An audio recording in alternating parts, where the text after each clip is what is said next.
Welcome back. Well, as you saw a little earlier, the new Treasurer Jim Chalmers was making the rounds on breakfast TV this morning with a pretty gloomy message about the state of the economy. Get ready, he said, and prepare for a difficult and expensive winter. Now, all right for him, he's on a good salary to offset rising costs, but what about pensioners or anyone on a fixed income? What about families trying to cope with the cost of everything going up?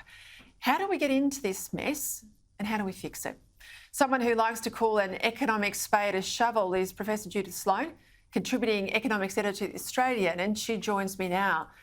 Judith, you point the finger at New South Wales and Victorian state governments and their long-term opposition to gas and associated industries. We've got plenty of gas, some's in the ground, the rest of it we're not using, or we're exporting it. So we got into this mess. How do we fix it? Well, good evening, Peter. Well, the short of it is that we're not going to fix it quickly.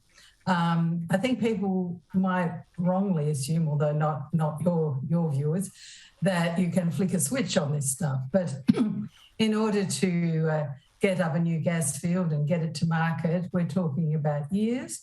We're talking about approval processes after the drilling. We're talking about pipelines.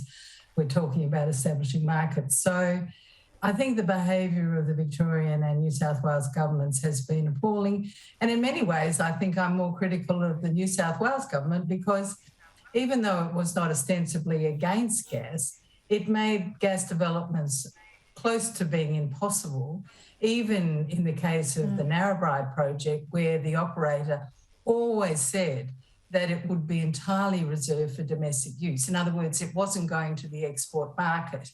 And yet the New South Wales government really has made that project very difficult and very delayed. Nothing in this whole transition to renewables has been rational. I mean, I understand, I don't agree with, but I understand the hard left's view on coal. But if you want to introduce renewables into our coal-based system, you have to have the firming power of gas. But almost parallel in the last few years, we've demonised coal and we're demonising gas. Now, if you haven't got either of them and we don't have nuclear, then you've got to expect what we've got. I think that's absolutely right. And I think the irony is that in the short term, the solution is actually to try and make the coal-fired power stations more reliable. And the way to do that is to introduce a capacity market. The previous government was close to achieving that. And that essentially involves paying the operators of those coal-fired power stations to continue to have them operating and in good nick. The truth is that the coal-fired power stations are a very bad pair with the renewables. So the fact that they're breaking down and in such bad repair, that's no accident. That was a feature of this transition. But the trouble is that there has not been anything to fill that gap to meet the intermittency, the inherent intermittency of renewable. So in the short term, I think the only way now forward is to try and restore the integrity to a degree of those coal-fired power stations. Otherwise, we're looking at not just rising prices, we're looking at potential blackouts and brownouts, and I don't think anyone wants that. We had the new Labor Minister for Resources, Madeleine King, begging coal producers to put more coal into the system.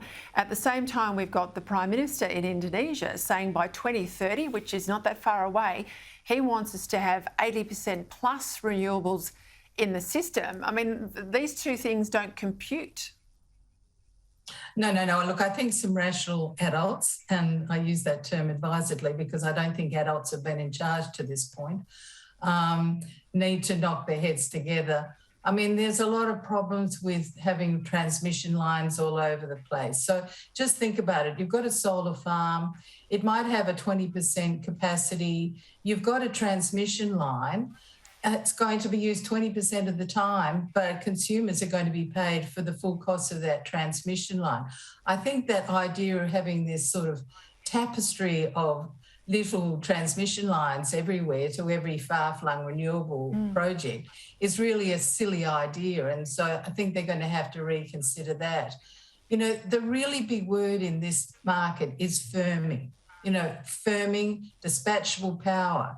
Because the truth of the matter is that weather-dependent renewable energy cannot provide 24/7 cover. And that's why I think it's quite exciting, though, that the Liberal Party looks as though they're going to entertain the possibility of nuclear, because there could be a role for a big nuclear plant providing base load for all our energy-intensive 24/7 enterprises, with a mix then of gas and renewables. So I think that would be a great development for us to have that debate.